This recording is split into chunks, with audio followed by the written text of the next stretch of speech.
Politics Done Right. I'm Egberto, Willies, your host. Today we're honored to have the one and only Tim Wise. Thank you. Tim, how are you doing today, my friend? I'm doing all right. Good to see you again. Hey, look, let me tell you, I've interviewed Tim a few times. Tim is what I call a truth teller on race, a truth teller even on economics, even though he's not an economics guy, but he has economic implementation. Sure.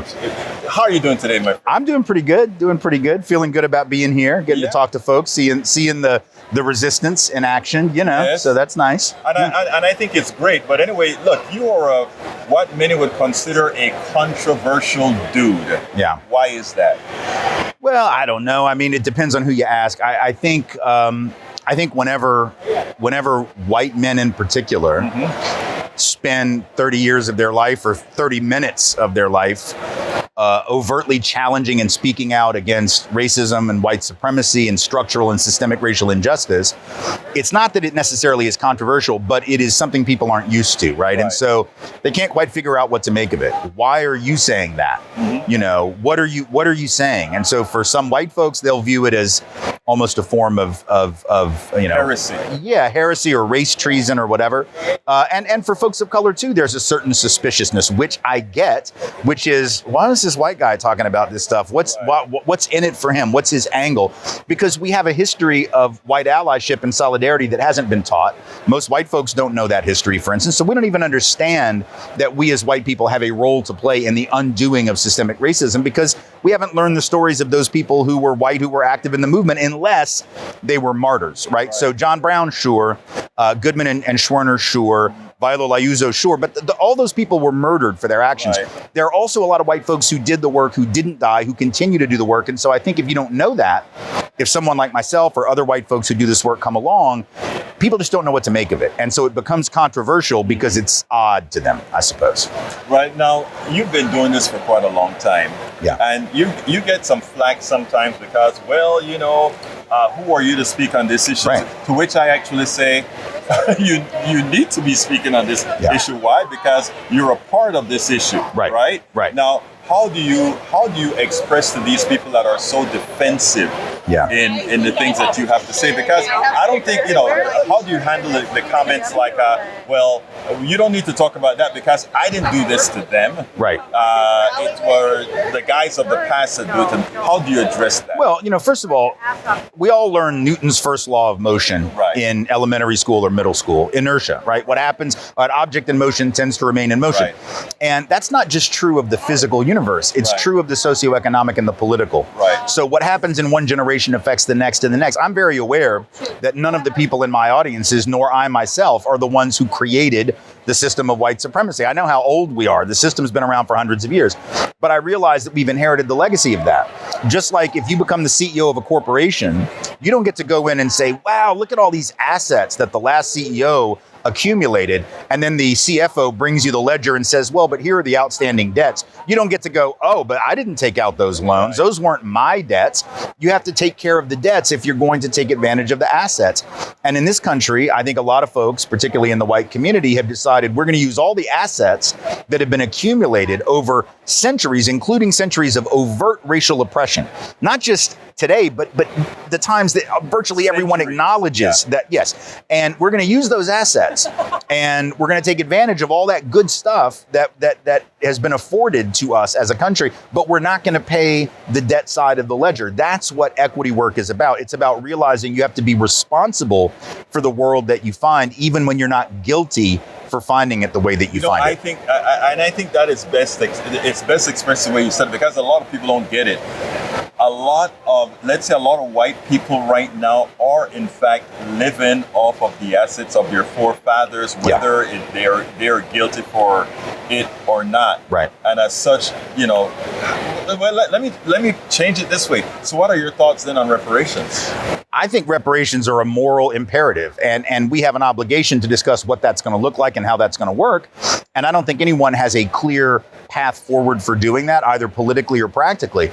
But the moral imperative of repairing the damage done by the system of enslavement and segregation, Jim Crow, I think is really not debatable. There is a price to be paid, and it has to be paid by the country that allowed, and those institutions that allowed that history to exist because we do inherit that legacy. And so what does that mean? Well, I think reparations should be systemic, my personal vision of it, because the injury was systemic. So it's not about cutting checks to individuals. I think white people get this impression when they hear the term reparations, like, oh my God, I'm going to have a line item on my Quicken, or, that's like water bill, electric bill, black people bill. Right. And that's not what anyone's talking about. Right. We're talking about the government that made possible the elevation of white people to the detriment of black people, pay up for that injury. And we've done it. What's interesting is we've done that kind of big project for white folks before. I mean, in a sense, the New Deal programs that were largely off limits to black folks, at least for the first 20 years, the FHA programs that allowed 35 million white folks to get loans, mostly in suburbs where black and brown folks couldn't live. All that was big government. It was government saying we have an obligation to provide opportunity to people who haven't had it. Now, in that case, it was white working class people. Right. And that was a good idea. But if we can do that for white working class people, why can't we say, hey, you know what? There were some folks who were left out of those things, and we have an obligation to make that right. That's just basic moral justice. Now, we can all debate and disagree about how it gets done in practice and what it looks like, but we ought to at least be able to come together on the moral principle that you don't get to avoid reparation just because we've been running out the clock for hundreds of years. Right? It is amazing because I think when folks look at it that way, it is possible for them to say, I can understand it. The problem is that there aren't many people that these people respect. Many out there that these people, because what I talk about all of the time is, if I go out there to a white audience and I start talking about reparations, the first thing folks see is who I am, my hue, and look at it with suspicion, right? Of course. Oh, of course you're going to want to take my money. If a guy like you goes out there, there's one wall that you don't have to immediately break down before people start listening to you. That's right. And when you given that you don't have that wall, they can then listen to your analysis. That's right. And that is what you just broke down there. An analysis that says, look, this is what has happened and this is why it needs to be systemic. How can we educate more? Because it seems like the folks need to be educated. Once you're educated, you decide if you want to do wrong or right. Right. Well, part of it is we have to obviously resist the attempt to whitewash history and the attempt to weaponize colorblindness against all measures of equity efforts. I mean, part of the problem is if you don't teach the history, some of that what I just broke down, a very minor thumbnail sketch of our history. If you don't learn that, then of course you're going to think reparations is just a grift that black folks are running to take white people's money. If you don't understand that black folks' money was already taken, like this is not asking for something that wouldn't have been there. This is asking to be put back into a position more like the one you would have been in had the money not been pre-stolen, right? So people say it's redistribution, but there was pre-distribution. You understand? And if you pre-distribute the resources, taking from black and brown folk and hoarding those resources in the white community, when black folks are like, hey, can we get some of that back?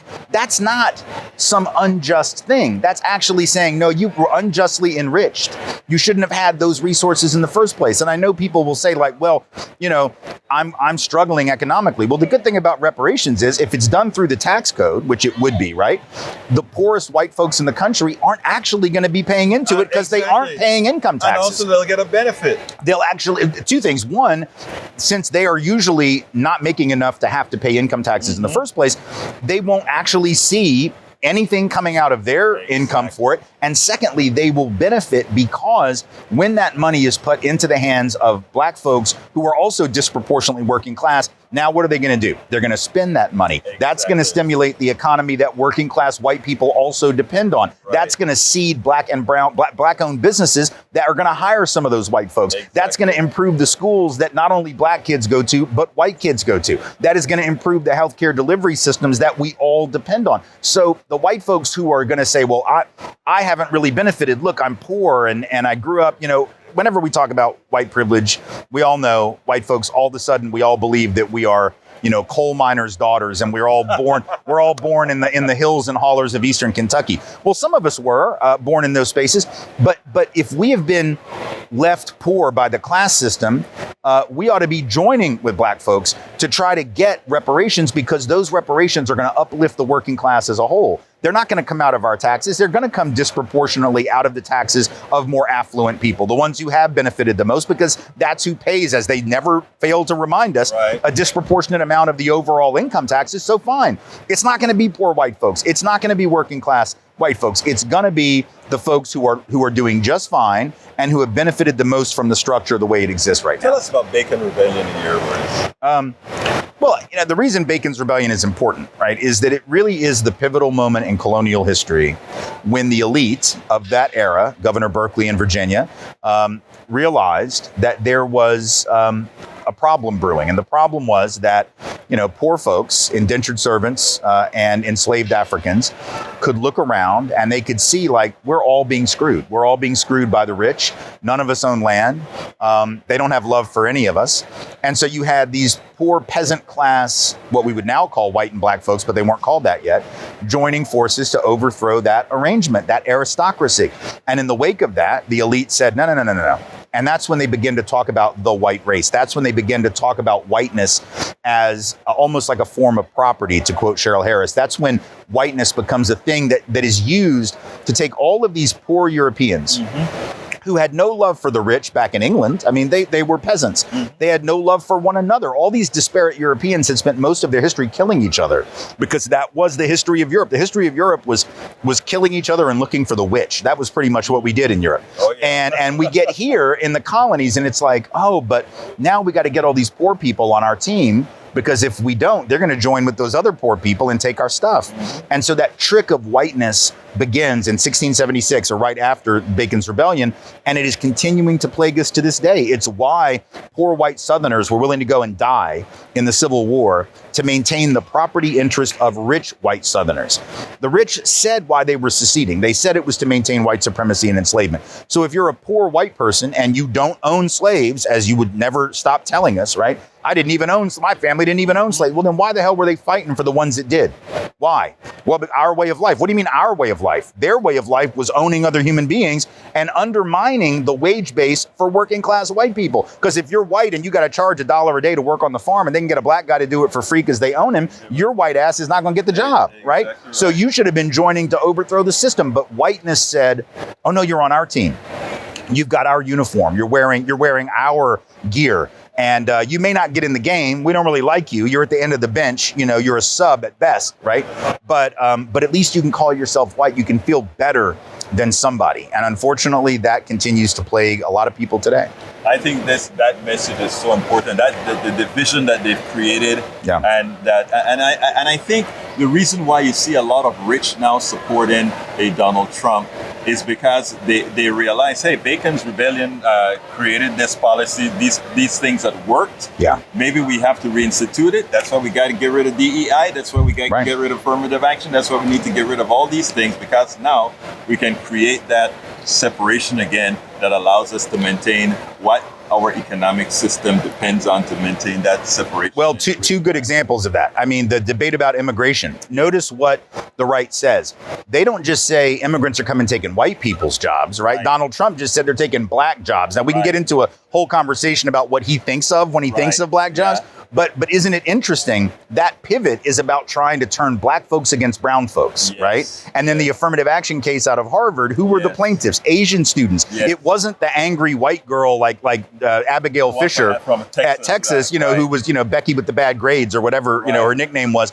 They didn't pick another white plaintiff because they realized if you use white people complaining about victimization, at some point people go, really? But you take some Asian folks, you say, oh, we're not racist, see? But what they're doing is they're turning Asian folks against black folks, ignoring the fact that Asian Americans, for example, who have a college degree are still about 15% more likely to be out of work than white folks with a degree, even when they majored in the same subject. So it isn't just black folks that are being underemployed relative to their qualifications. It's not just Latino folks that are being underemployed. It is also Asian Americans and Pacific Islanders. But if I tell you the reason you're hurting is that black person took your gig at MIT or they took your slot at Harvard, then you're not going to pay attention to the fact that your income is also less than it ought to be. Your occupational status is less than it ought to be. We always talk about Asian folks all doing so well in America. But if you actually look at the places where Asian Americans are most populated, they have poverty rates that are 2 to 2.5 times the white rates. Yeah. The only reason that the Asian American overall economic picture looks better is because Asian Americans, 60% live in some of the wealthiest parts of the country that have higher income. But when you disaggregate that, Asian Americans are actually struggling, facing discrimination, facing hate in the wake of COVID, facing all kinds of racism. But if you tell them, oh, your problem is black people, your problem is DEI, then you don't have to deal with any of that. Right. So, right. Well, look, my brother Tim Wise. Yes, indeed. Thank you so kindly. Because, thank you. And let me tell you, we need your work. And we need guys like you doing this work. So I hope in the process you're multiplying.